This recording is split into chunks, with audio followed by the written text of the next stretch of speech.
Welcome to Inside the Philippines. Most of the stories on this channel follow a familiar shape. A man gets lonely, he goes online, or he books a flight, and somewhere between the first conversation and the last bank transfer, things go very wrong. Romance, money, heartbreak. That's the pattern you've come to expect here. This one is different. The man you're about to hear from isn't a romantic. He didn't come to the Philippines looking for love. He didn't get sweet-talked into anything. He's not the type to be swept away. And honestly, if you met him, you'd understand immediately why that's true. He's the kind of man who walks into a room and quietly clocks every exit, who listens more than he talks, who spent the better part of 3 decades being paid to stay calm when everyone else was losing their heads. His name is Brendan. He's 52 years old, Irish, and for 24 years he was a member of An Garda Síochána, the Irish National Police. He's not with them anymore.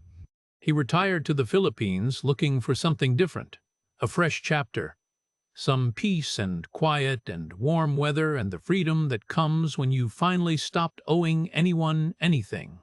What he found in Cebu City was something else entirely. Here's the thing about Brendan's story that will stay with you. The qualities that served him so well for so long, his instincts, his confidence, his ability to read a room and act those, weren't stripped from him by someone else. They walked him right into it. The man who knew how to handle himself in every situation he'd ever encountered discovered, in the most expensive possible way, that there's one situation that knowledge cannot protect you from. This one's going to stick with you. Here's his story, in his own words. Right. Where do you start with something like this? I suppose you start at the beginning, which for me means Dublin, North Inner City. The kind of streets that, when I joined up in 1998, you didn't walk alone at night unless you had to. I had to, most nights, for about 2.5 decades. Beat work, mostly. Uniform. The unglamorous end of the job, the Friday nights and the bank holiday weekends and the domestic calls that you'd respond to knowing before you even knocked that it wasn't going to be pleasant. I was good at it. I want to say that plainly because it matters to the rest of the story. I wasn't just putting in the hours. I had a genuine feel for the work.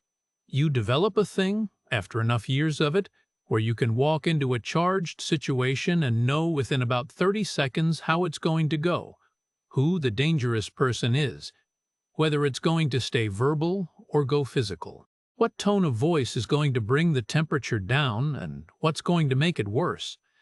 That's not something they teach you at Templemore. You either build it over years or you don't. I built it. What I didn't build, apparently, was much of a life outside it. 3 marriages. I'll get through this part quickly because it's not particularly interesting, and I've told it enough times now that it comes out in the same flat order every time. First one ended when our youngest was 3. We were too young, we wanted different things, the usual. That one hurt at the time, and then you move on because you have to. Second one lasted longer, ended messier. She had a solicitor who was very thorough, and my savings took the kind of hit that changes how you think about money permanently. Third one, and this is the one that matters, was the one I actually believed in, Catherine. We were together 9 years. She was patient in a way I didn't deserve for most of them, and when she left, she didn't fight me for the house or make it complicated. She just sat across the kitchen table one Tuesday evening and told me she was tired. Not angry. Just tired. She said living with me felt like living with a man who treated every conversation like a potential incident requiring de-escalation. I've thought about that line a lot in the time since. Because she wasn't wrong. I'd been so well trained to manage situations, to stay level, to never let anything land too hard, I'd applied it to everything, including her. Including whatever it was she needed from me that I kept smoothing over instead of actually feeling. When she left, the house went quiet in a way I hadn't anticipated. I'm not a man who makes noise. I don't have the television on for company or ring people up for a chat. But that particular quiet was different. It had a texture to it. So, 51 years old. Pension sorted 24 years of service gives you a decent enough foundation, and I'd kept the savings alive through 2 settlements by being careful. Had a 2-bedroom semi in Swords I'd bought in the mid-2000s and sold when the market came back that put a reasonable lump in the account. Not wealthy by any stretch, but comfortable. Comfortable and completely, utterly without a plan. My daughter Neve was in Cork, living her own life, which was as it should be. My son, from the first marriage, had been in Australia for 8 years. I had mates from the job, but the job had been the relationship, really. And once you're not in it anymore, you discover the friendship was mostly proximity and shared hours. People drift. That's not a complaint, it's just true. I tried golf. I want everyone to know I tried golf. 6 weeks, and I gave it back. Retirement, I was discovering, is something they sell to you as a reward, and then you arrive at it, and it's just time. Enormous amounts of unstructured time that you have no idea what to do with, because you've never had to decide before. That's when Tomas started to seem like he was onto something. Tomas started sending the WhatsApps about 2 years before I actually went. That would have been late 2022, just after I'd come back from the Swords house sale and found myself sitting in a rented 1-bedroom in Raheny with a bank account that looked fine on paper and absolutely nothing to do with any of it. The messages weren't persuasive. That's not Tomas's way, and it's not how it works anyway. If someone comes at you with a sales pitch about moving abroad, you tend to resist it on principle. These were just dispatches. A photo of a San Miguel sweating on a table with the sea behind it. A voice note complaining about the internet cutting out during a Champions League match. A message at 11:30 Dublin time saying the temperature was 32 degrees and he'd just had lunch for about €4. Not look how great this is. Just here's what Tuesday is like. Tomas had done 22 years in the job, mostly out of Blanchardstown. Good man, quiet, competent, the sort of guard you want beside you when something goes sideways. He'd retired a year ahead of me. His wife had passed the year before that ovarian cancer, 18 months from diagnosis to the end. And after a while he'd just decided that sitting in his house in Castleknock, watching the rain, wasn't what the rest of his life was going to look like. So he did some research, found Dumaguete, and left. And from everything the WhatsApp suggested, he didn't regret it. I looked at Portugal first. There was a period where every Irish person of a certain age was looking at Portugal, and therein lay the problem. I didn't want to end up in some coastal town where I'd bump into a lad from Terenure at the supermarket, and we'd have the same conversation about property prices for the next 20 years. Spain had the same issue. Too established. Too many familiar faces. Too close to home in all the ways that mattered. Thailand crossed my mind. I'm not going to pretend it didn't, but the reputation that comes attached to older Western men in Thailand, I knew it. Everyone knows it. And even if your intentions are perfectly respectable, you're walking around inside a stereotype that I didn't have the patience for. I'd spent my career being looked at and assessed by people who'd already made up their minds. I wasn't doing it on holiday as well. The Philippines kept surfacing in the research, and the thing that struck me was that nobody I knew had an opinion about it. No reputation, no baggage. It just sat there in the search results, undiscussed. That, honestly, was what sold me. I booked the flights in early 2023. Tomas told me to come into Cebu rather than Manila. Manila, he said, would put me off before I'd even started. The traffic alone would have me on the next flight home. Fly into Cebu, he said, then take a ferry down to Dumaguete. Come and see what it's actually like before you make any decisions. I landed in Mactan, Cebu International on a Tuesday afternoon in May, and walked outside the terminal into a wall of heat that was different from any heat I'd experienced before. It wasn't just hot, it was wet, like walking into a mouth. I stood there for a moment with my bag trying to get my bearings, and a line of tricycle drivers immediately moved toward me with the collective focus of men who've correctly identified a confused Kano with luggage. And I thought, right, well, here we are then. I got a grab to my hotel instead. Old habits. The ferry down to Dumaguete the next morning took about 3 hours. The sea was extraordinary. I don't have a better word for it. I'd grown up in Dublin, and the sea there is grey and cold and beautiful in a way that requires you to be in a particular mood to appreciate. This was a different proposition entirely. Flat and green and implausibly clear, with islands coming out of it that looked like something from a screen rather than an actual place. Tomas met me at the pier. He looked well. Tanned, relaxed, about 8 kilos lighter than the last time I'd seen him. He'd built a small life there, a rented bungalow about 10 minutes outside the city center. A regular table at a restaurant near the seafront where he had the same breakfast every morning. A loose group of expats he'd fallen in with who met a couple of nights a week. He was content, genuinely content. And I could see, within about 2 days, that his life had contracted. That's not a criticism. It was a conscious choice, and it seemed to be working for him. But Thomas had simplified everything down to manageable scale, the same places, the same people, the same rhythms. Very quiet, very settled. The emergency had been removed from his days, and he'd found peace in that. I wasn't ready for that. Not yet. I was 51 years old, not 75. I still wanted some friction in the world. Dumaguete is a beautiful place. University town, young population, the seafront boulevard in the evenings when the heat drops a little and everyone comes out to walk.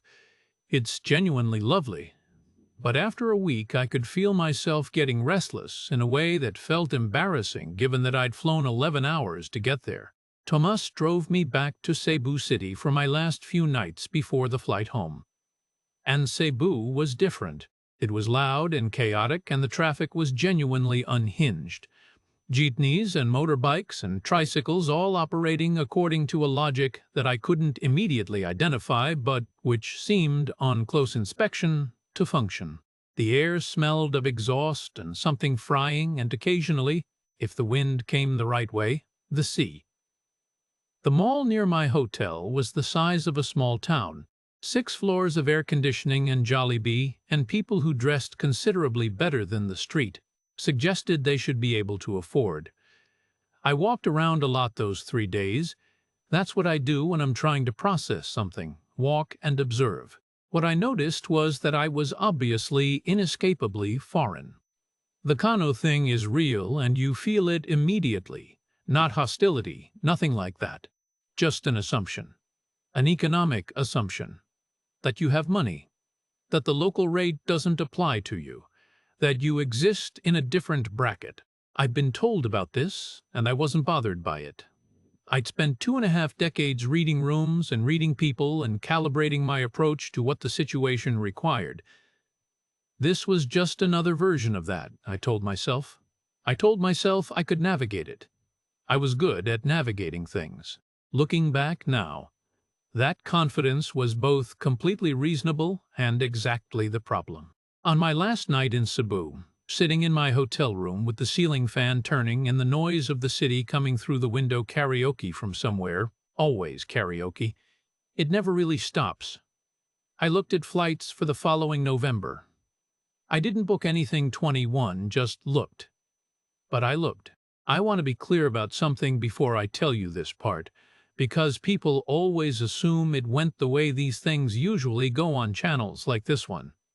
There was no woman, no profile I'd been messaging for weeks, no romantic dinner in some rooftop restaurant in Cebu City, no young Filipina who'd looked at me across a room and made me feel 20 years younger. None of that.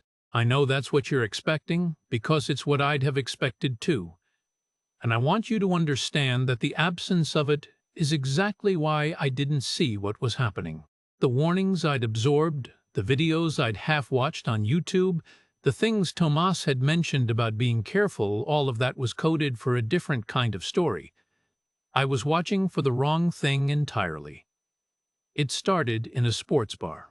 There's a stretch near the IT Park area of Cebu City where you get a mixed run of places. Some of them are what they are. Everyone knows what they are. You can tell from the signage and the lighting. But some of them are just ordinary bars. This one had 3 large screens showing Premier League football, a pool table at the back, booths along the wall, and a menu that included chicken adobo and chips, and at least 4 varieties of San Miguel. Cold floor tiles, ceiling fans turning, the sound of the city traffic outside bleeding in whenever someone opened the door. The clientele was Filipino professionals, a few expats, some younger lads watching the match. It was, I want to be precise about this, completely unremarkable. I'd been in 100 versions of this place in Dublin. That's partly why I liked it. I'd found it on my second night in Cebu and gone back on the third, because I'd enjoyed the first visit and because I didn't know anywhere else, and because at 51 years of age I have no shame about returning to a place I already knew to be acceptable. The match was Chelsea and someone, I can't even remember who, doesn't matter. I was at the bar with a San Miguel, watching, not bothering anyone, when I noticed the pool table situation beginning to develop. 2 Filipino men, late 20s, maybe early 30s. One of them had been losing and had decided, somewhere around the 4th or 5th game, that the losses were attributable to something other than his own ability. The voices were going up in increments. The body language was changing. I clocked it the way you clock these things when you've been doing this particular job for long enough, not consciously, not by thinking about it, just as information your brain receives and files under watch this. When the taller one went for his cue in a way that wasn't about the cue, I was already half off my stool. And when he swung his arm back and the young barmaid who'd been collecting glasses at the table beside them caught the edge of it and stumbled sideways into the wall, something in me just switched. Not anger, not heroics, just the thing that happens when you've spent 24 years responding to exactly this. Your body makes the decision while your head is still catching up. I was between them before the taller man had fully registered that someone had moved. I had his collar. I walked him toward the door, the way you walk. Someone toward the door when you want them to understand that this is already over. The discussion has already concluded. The only remaining variable is how much dignity he leaves with. I said something to him. I couldn't tell you now what it was. Something quiet and definitive. The kind of thing that in 24 years of uniform work you learn to say in the tone that ends things. He went out the door. His friend at the pool table looked at me, looked at the door, looked at me again, and sat down. The whole thing was under a minute, probably closer to 40 seconds. The bar applauded. Some of them. A few whistles. I was aware of it in the vague way you're aware of background noise when you're checking yourself for damage. Was that fine? Was the situation resolved? Did I read it correctly? It had been 2 years since I'd done anything remotely like that, and some part of me was running a rapid assessment. Everything was fine. Situation resolved. I turned back toward the bar, and a short, solid Filipino man in his mid-40s was standing in front of me with his hand extended and an expression on his face that I can only describe as pure delight. His name was Ronnie. He owned the place. He wouldn't take my money for the rest of the evening. Not a single peso. He sat across from me, ordered himself a red horse, and within about 10 minutes I knew that he had 2 children, a wife in Mandaue City, a brother who owed him money, and a strong opinion about the state of Filipino football. He was funny and warm and entirely genuine.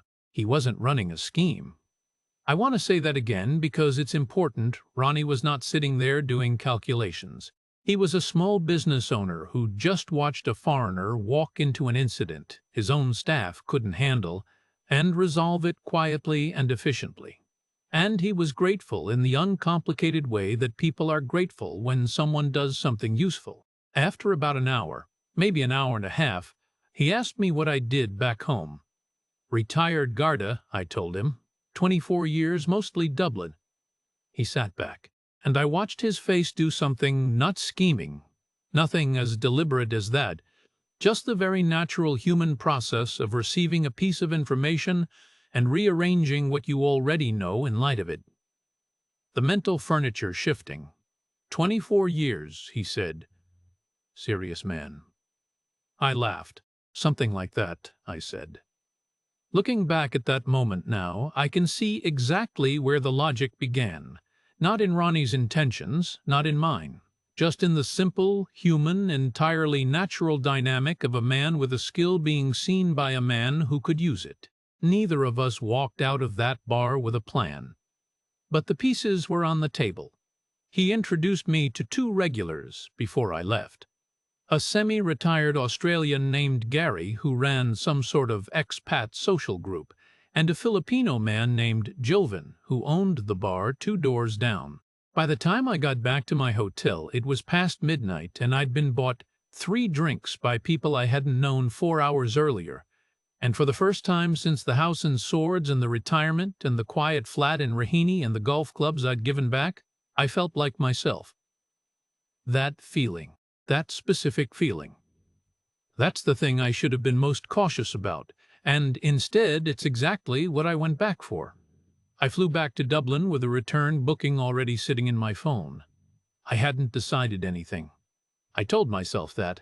I'd looked at flights on the last night in Cebu, found a reasonable fare for November, and booked it the way you book anything, when you're in the particular mood of a man who's just had a better few days than he expected and wants to preserve the option of having more of them. It wasn't a plan. It was just a date in a calendar with a flight number attached to it. That's what I told myself, anyway. Between June and November, I did what retired men with too much time do. I walked, I read, I had the same 3 conversations with the same people at the same intervals. I rang Neve in Cork on Sundays. I watched the Dubs in the championship and tried to feel something about it. I had one date, a woman I'd met through a mutual friend, a perfectly decent person, 2 hours over dinner in Raheny that felt like a job interview neither of us wanted to be at. We didn't exchange numbers at the end, both relieved. In October, I messaged Ronnie on WhatsApp for the first time. Just casual, said I was coming back in November, would be in Cebu for a few weeks, hoped things were going well at the bar. He replied within about 4 minutes. Said, brilliant, that he'd been thinking about me, that he had something he wanted to show me, that he had an idea he wanted to talk through. I should have asked what the idea was before I got on the plane. That would have been the sensible thing.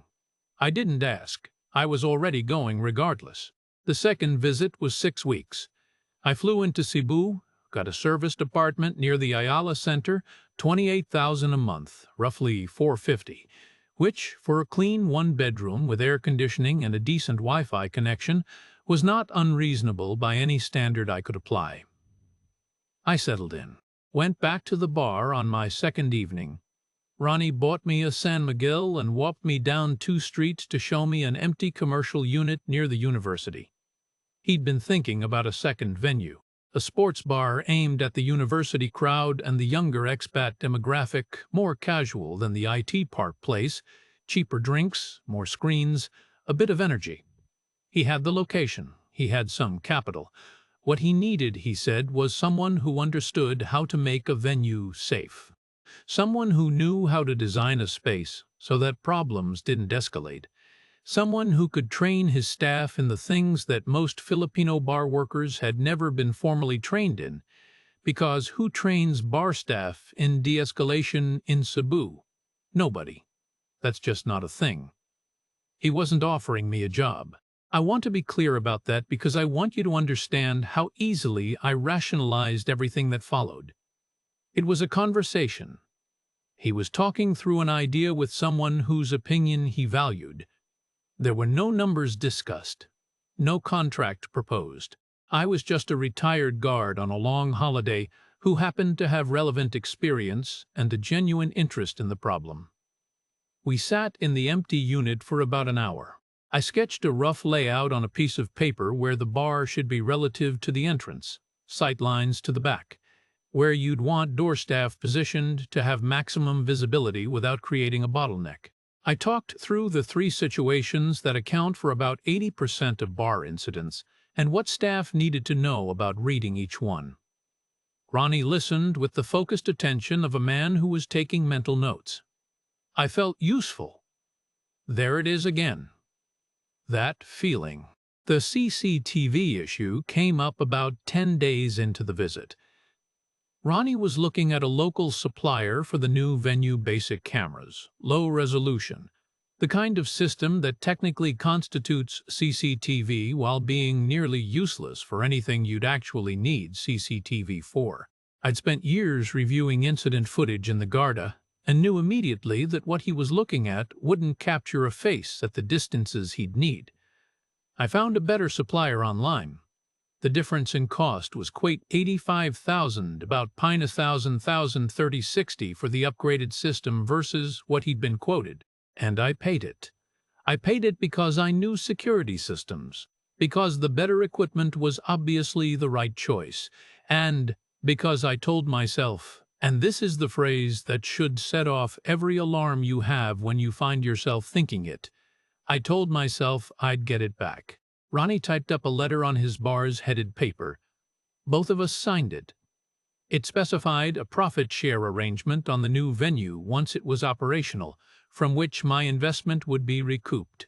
It used phrases like, as agreed and pending establishment of the new premises, and it was worth approximately nothing in legal terms, though I didn't know that at the time and wouldn't have wanted to hear it if someone had told me. I went home to Dublin in December feeling, and I'm embarrassed by this in retrospect, genuinely purposeful. The third visit started in February 2024. This time I took the apartment for 2 months. Something had shifted in how I was thinking about the arrangement.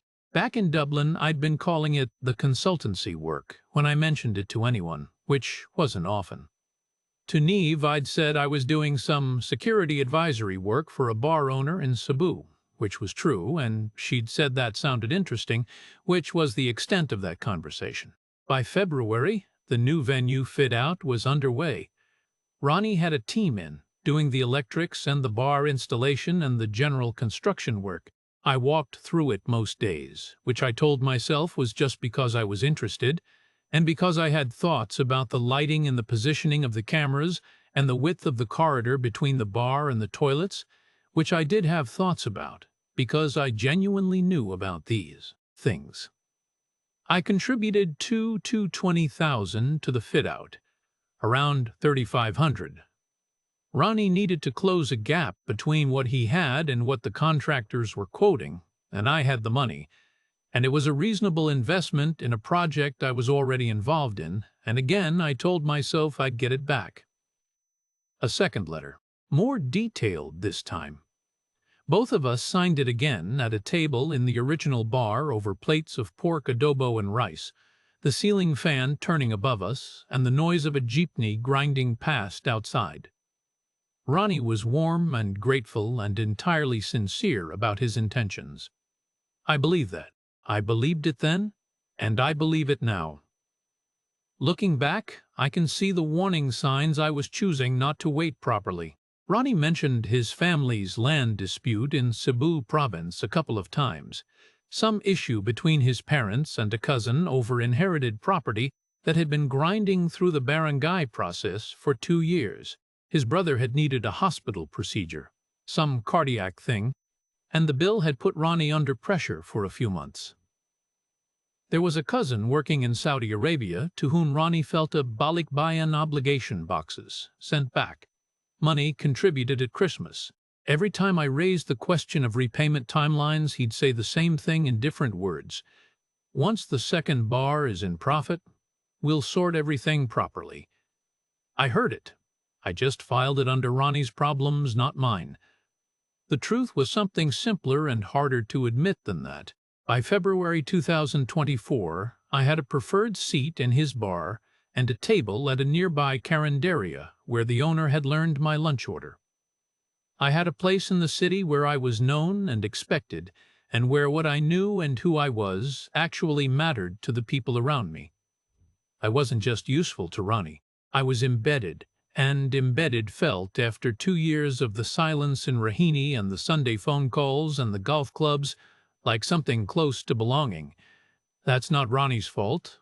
That's mine.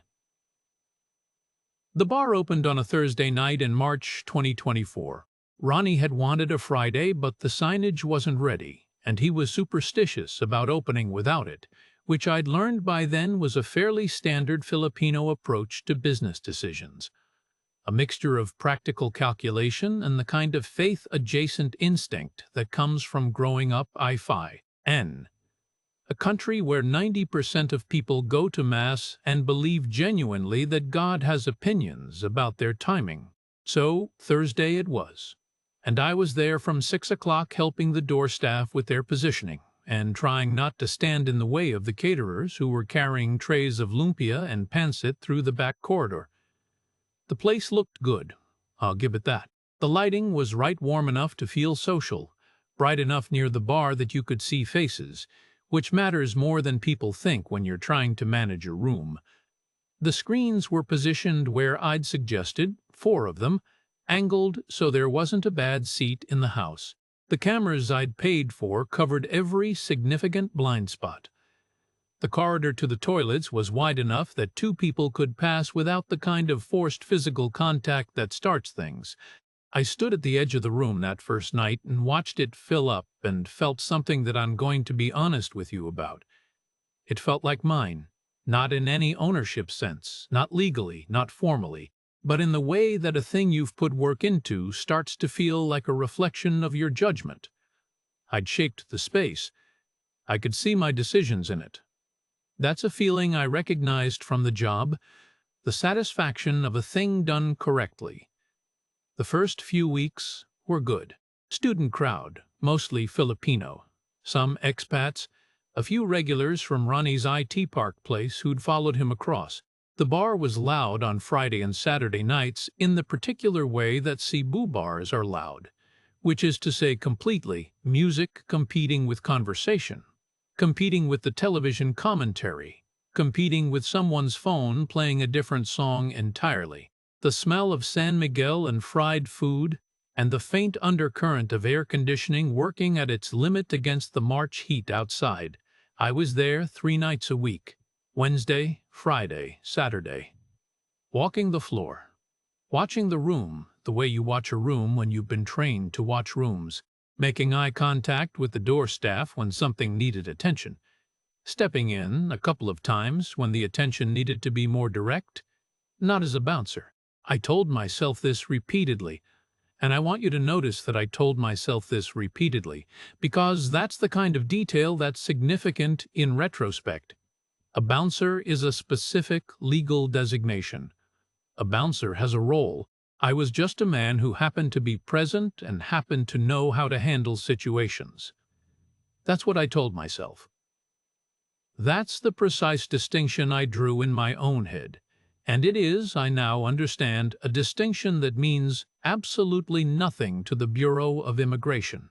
The loans came in April and again in May. 2 separate transfers, both via GCash, both accompanied by updated written agreements that Ronnie and I signed at the same table in the original bar over the same plates of adobo and rice that seemed to have become our official document signing location. The first transfer was $280,000. About $275,000.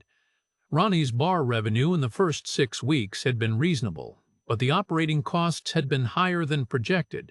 Staff wages, utilities, the cost of a license renewal that turned out to be more involved than he'd anticipated. He needed a bridge. The money was sitting in my account doing nothing. The bar was real, the need was genuine, the agreement was written down.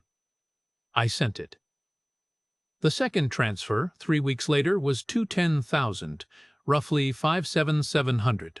Another gap, another bridge, another letter. By this point, the letters were quite detailed documents. They specified repayment timelines, interest rates, cross-references to previous agreements. Looking back now, the level of detail in those letters was inversely proportional to their legal value. A proper contract, properly drawn up by a Filipino lawyer, might have given me some standing. These were two men trying to make a handshake look like paperwork. I'd stopped thinking of myself as a tourist. That's the most accurate way I can describe what had happened to my sense of the situation. My tourist visa was still what it was. A 30-day stamp extended at the Bureau of Immigration office every 2 months. The kind of administrative maintenance that you do without thinking once you've been doing it for a while. I was technically a tourist. In practice, I had a preferred table, a preferred beer. San Miguel Pale Pilsen, not Red Horse. I'd learned Red Horse at that quantity was a decision I'd regret, and a staff of 6 people who greeted me by name when I arrived and looked to me instinctively when something needed handling. I'd told Neve I was doing some consultancy work. She'd asked if I was being paid. I'd said it was more of an investment arrangement, which was true, and she'd said, right, be careful, which I'd taken as the standard caution of a daughter who'd watched her father make expensive decisions before. The Friday night incident happened toward the end of May. A man, Australian, mid-30s, 3 or 4 drinks past the point where his judgment was intact, had decided that one of the young female bartenders had shortchanged him. She hadn't. I'd been watching the transaction from across the room, and she hadn't. But he was loud about it, and he was leaning over the bar in a way that had moved from complaint into something more physical, his face too close to hers, his voice too sharp. I was beside him in about 15 seconds, spoke quietly, told him there'd been no shortchange, that I'd watched the transaction, that he should take his drink and his seat and enjoy his evening. He tried to argue. I didn't argue back. I said it again, the same way, the same volume. He looked at me for a moment, assessed whatever he assessed, and went back to his table. The staff applauded. Quietly, but they did. Ronnie, who'd been watching from behind the bar, gave me a nod that I recognized as the particular gratitude of a man who'd been dreading the paperwork. I felt fine about it. Clean, efficient, nobody hurt, nobody embarrassed more than necessary. The kind of job I'd have written up as routine in 24 years of doing it for a living. What I didn't know was that the Australian had 2 friends at a table near the door, and that one of them had been filming on their phone from the moment the voices went up. They filmed me leaning in. They filmed the confrontation. They filmed me speaking. They filmed him sitting down. I didn't know the footage existed until much later, but it did. 37 seconds of a man with no work permit, no legal role, and no status beyond tourist, performing a security function in a bar in Cebu City. 37 seconds sitting on a phone somewhere, waiting. Let me tell you about a Saturday night in June 2024. The bar was full, properly full, the way it got on good nights when there was a match on and word had spread through the university crowd that the place had atmosphere. The smell of it, San Miguel, a bit of sweat, the fried chicken from the kitchen at the back, the air conditioning fighting a losing battle against the body heat of 100 people in a Cebu June. I'd been there since 8. It was 11:30, maybe 11:45. 2 foreign men at the bar, European. I thought at first the clothes suggested it. They'd been there a while. The bar tab was the issue, or the bar tab was what it became about, which isn't necessarily the same thing. One of them decided the bill was wrong. His friend agreed with the enthusiasm of someone who's drunk enough that agreeing feels like loyalty. The bartender, a young woman named Carla, who'd been working for Ronnie for 2 years and was unflappable on most nights, was showing them the receipt, calmly, patiently, the way Filipino service staff deal with difficult customers, which is with a particular grace that I'd come to recognize and admire over 14 months of watching it. It wasn't working. The voices were going up. And then a bottle came off the bar, not thrown, knocked, in the escalating physical carelessness of a man who stopped caring about his surroundings. It shattered on the edge of a stool. A Filipino man sitting 2 seats down. A regular, I knew his face, quiet man, always came in alone on Saturday nights, always watched the football, caught a piece of it across his forearm. Not deep, but blood. Immediate. After that it was quick. I had the nearer of the two men against the wall in seconds. Not violently. Controlled. One hand on his collar, one forearm across his chest, his back against the tiles, his feet on the ground. The other man stepped back when he saw it happening, which was the correct instinct. I told the man I had that he was going to stand exactly where he was until the police arrived, and that if he moved I'd keep him exactly where he was, and he believed me because the tone made it clear that this was not a negotiation. The barangay police came in about 8 minutes. I handed him over. I gave a brief account dispute. At the bar, broken bottle, injury to a customer. This man was the primary aggressor. The officers took him outside. There was some conversation in Cebuano that I couldn't follow. The injured regular was being attended to by Carla with a first aid kit from behind the bar. I went home at about half midnight thinking it was a clean job. That is the last moment in this story where I thought I knew what was happening. Ronnie called on Monday morning at 9 o'clock. He didn't start with hello.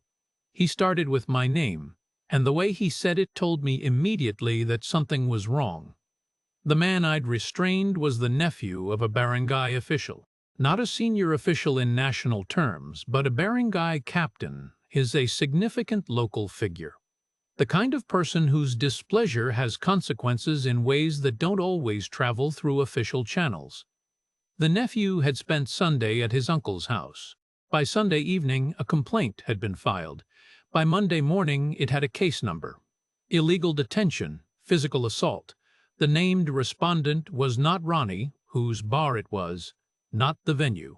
Me. I need to stop here and explain something about how I processed the next 3 or 4 hours, because I think it matters to understanding what happened to my thinking.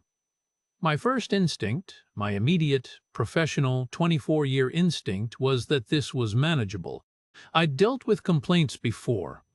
I'd been involved in cases where the facts were clear, where witnesses existed, where the record would show what had actually happened.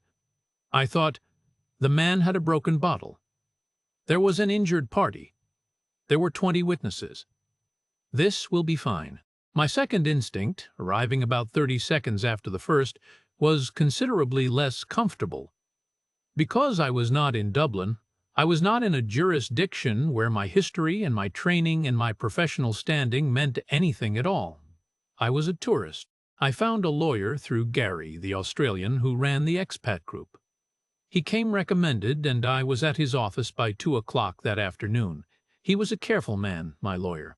He had the manner of someone who has delivered difficult news so many times that he's developed a way of doing it that is simultaneously honest and humane. He explained things in the particular sequence that I think he'd found, over years of practice, worked best for foreign clients who were only now discovering how things actually worked. Tourist visa, he said. What exactly does that mean to you, legally? I told him what I thought it meant. He told me what it actually meant. A tourist in the Philippines has the right to be in the country, and the right to spend money in it. They have no right to perform any form of work, paid or unpaid, including any function that could be characterized as security, law enforcement, or physical restraint of another person. No work permit, no legal standing. The fact that I wasn't being paid was irrelevant. The fact that the man had a bottle was a separate matter. I had physically detained a Filipino citizen without legal authority. That was the complaint, and it was not without foundation. He also told me, with the same careful delivery, that my multiple 90-day visa extensions had attracted attention at the Bureau of Immigration. Multiple consecutive extensions, combined with a police complaint, meant a flag. The opposing lawyer was pursuing both the criminal complaint and an immigration report simultaneously. Possible outcomes included the complaint being dropped through negotiation. Also possible were detention pending hearing, deportation, and a blacklist entry that would bar me from the Philippines permanently. I sat in his office in the afternoon heat of Cebu City, listening to this and experiencing the specific sensation of a man who has spent his entire career being the person who explains serious situations to other people, discovering what it feels like to be on the receiving end. The 4 months that followed, I'm going to be honest with you about in terms of what they felt like, if not every procedural detail. They felt like waiting. That particular kind of waiting where the outcome is unknown and your own competence and knowledge and experience are completely beside the point because none of it applies here. I'd ring Neve on Sundays and give her a partial account. I'd said there was a legal issue, that I was dealing with it, that she shouldn't worry, which is what you say to your daughter when you are in fact very worried and don't want to transfer that to her across 4,000 miles of telephone. C. Connection. Ronnie and I still spoke, regularly, but something had changed between us. Not betrayal, nothing as clean as that. Just the awkwardness of two men who'd built an informal arrangement that had now generated formal consequences, and who were both intelligent enough to know that neither of them could say out loud what both of them were thinking about how the situation had come to exist. The resolution came through witnesses and through the particular Filipino social mechanism of face-saving. Multiple people who'd been in the bar that Saturday confirmed the sequence of events: the bottle, the injury to the regular, the aggression of the man I'd restrained. The barangay official, confronted with a nephew who had in fact been drunk and in fact had been the cause of the incident, chose a quiet exit over a contested hearing. A formal written apology from me. Case withdrawn. The legal fees were $30,000 over those 4 months, roughly $10,200. I believe I can't confirm it. Ronnie never said so directly, and I never asked that a separate arrangement was made between Ronnie and the official's family. The kind of arrangement that, in the Philippines, is understood by everyone involved and discussed by nobody. That's how things sometimes resolve. I wasn't part of it. One was just the foreigner who'd ended up named in the complaint, and my job was to sign the apology and pay the bills and wait for the machinery to reach its conclusion. The thing my lawyer said that I've thought about most since, the thing I keep coming back to, was something he said near the end of our first meeting. He said it plainly, without cruelty, in the tone of a man stating a fact that has no particular emotional content for him, but that he knows will land hard for the person across the desk. He said, "Your competence is not relevant to your legal position. It doesn't matter what you were capable of. It doesn't matter what your training was. In this country, on a tourist visa, you were just a foreigner who put his hands on a Filipino citizen. That is the totality of what the law sees." I drove home in a grab, watching Cebu City move past the window. The jeepneys and the tricycles and the street food stalls and the enormous lit-up SM mall and the ordinary chaos of a city that had its own logic and its own hierarchies and its own ways of resolving things, none of which I had ever actually been part of, no matter how much it had felt like I had. My lawyer rang on a Tuesday morning in October to tell me the complaint had been withdrawn. He said it in the measured tone of a man who'd seen this outcome before, which was reassuring in one sense, and in another sense made me aware of how ordinary my situation had been to everyone involved except me. Case withdrawn. Immigration flag cleared. No blacklist entry. I was free to leave. I booked a flight for Thursday. I didn't tell Ronnie I was going until Wednesday evening. We met at the original bar, the IT Park place, the one where all of this had started 15 months earlier, and sat at the same table where we'd signed the first letter of agreement with its vague profit-share language and its unfounded optimism. He bought me a San Miguel. We talked about the case, about the resolution, about how these things sometimes went. He was genuinely relieved for me. That was real. Ronnie is not a bad man, and I want to be clear about that for the last time, because I think it matters. He made the most of a situation, the way resourceful people do, and the situation got away from both of us in ways neither of us had planned for. I asked him, not aggressively, whether he thought the money was ever coming back. He looked at the table for a moment, then he looked at me. Then he said he was going to do his best. We both understood what that meant. I took a grab to the airport on Thursday morning. It was 6 in the morning and Cebu City was already awake, already noisy. A jeepney grinding past in the dark with its engine complaining about the gradient, street food vendors setting up their stalls outside the 7-Eleven, the particular thick warmth of a Cebu October morning that you feel on your skin the moment you step outside. I sat in the back of the car and watched it all go past the window and felt the specific weight of leaving a place that had mattered to you, even a place that had cost you, and not knowing whether you'd be back. I flew to Manila, then London, then Dublin. The Ryanair descent into the city in November grey is a thing you either find comforting or bleak, depending on the state you're in, and I found it bleak. Took a taxi from the airport to Clontarf, where I was renting a flat about 4 streets from where I'd grown up, which is the kind of geographical irony that the universe occasionally serves you when it wants to make a point. Let me tell you what I lost. The CCTV system was $85,000. That's roughly $2,300.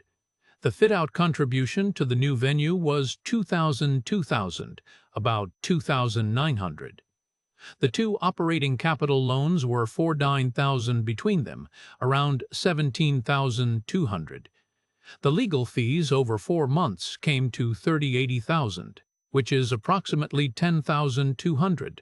Add those together, and you get Tino 1 per 17,500, or roughly $831,700 at the rates I was dealing with. That's before you count 8 months of living expenses across 3 extended visits. The serviced apartments, the meals, the visa extension fees paid every 2 months at the Bureau of Immigration office, the incidental costs of a life lived in a foreign city. Call it $40,000 in total, maybe a touch more. My pension is intact. My main savings are intact. My immigration status is intact. I am not blacklisted. I can return to the Philippines if I choose to. I know how bad it could have been because my lawyer explained it to me in detail, and the version where I was detained pending a contested hearing and ultimately deported and blacklisted was a realistic possibility for several months of 2024. I got the good outcome. I want to acknowledge that plainly, without false modesty, because it's relevant to what I'm about to say. The $40,000 I lost is money I can absorb. Not happily, not without it meaning something. But I still have a pension and savings and a life that functions. The thing I lost that I'm still working out how to account for is harder to put a figure on.